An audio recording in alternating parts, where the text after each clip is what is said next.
जादू खेल के लो दीवाना बना दे लो, जादू खेल के लो दीवाना बना दे लो। क्षण भर में सजनी यहाँ, ओ क्षण भर में सजनी यहाँ जन्नत दिखा दे लो।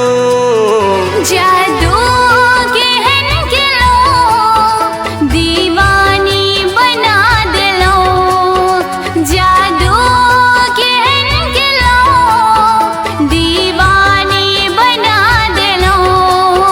क्षण भर में सजना आहा, यो क्षण भर में सजना आहा आपन बना लेनो। जादू कहन के लो दीवानी बना दे लो, जादू कहन के लो दीवानी बना दे लो।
मन होइया देखते रही अही के सुबह सा, दिल के पन्ना में लिख देलो अब गोरी अही के नाम। मीठ मीठ बात को बने लो हापन, प्रेमक रोग दाका उड़े लो नीन चैन। नैना सतिर चला कर दिल घायल बना दे लो, नैना सतिर चला कर दिल घायल बना दे लो। दिल धड़कन पर सजनी हो, दिल धड़कन पर सजनी काबू कर लो।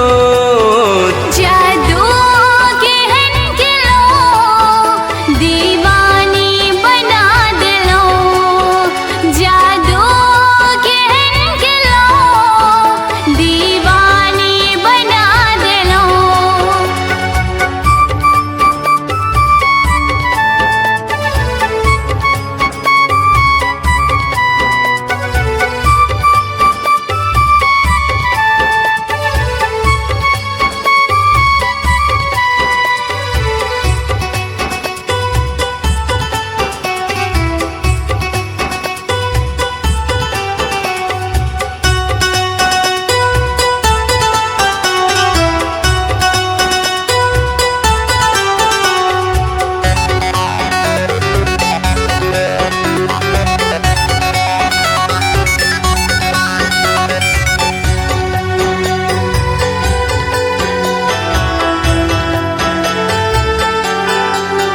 स्वर्ग के परिछिया दुतिया के आहचान हो, देखते जना लागैया बरसों के पहचान।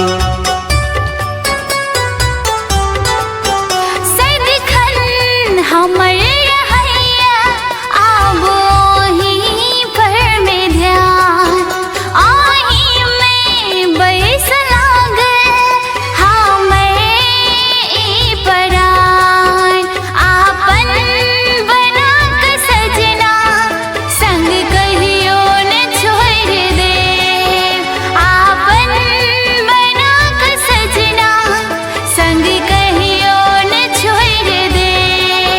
क्षण भर में सजनी यहाँ, हो क्षण भर में सजनी यहाँ जन्नत दिखा दिलो, जादू खेल के लो, दीवाना बना दिलो। जादू खेल के लो, दीवानी बना दिलो। क्षण भर में सजना आहा, क्षण भर में सजना आहा, आपन बना लेनो।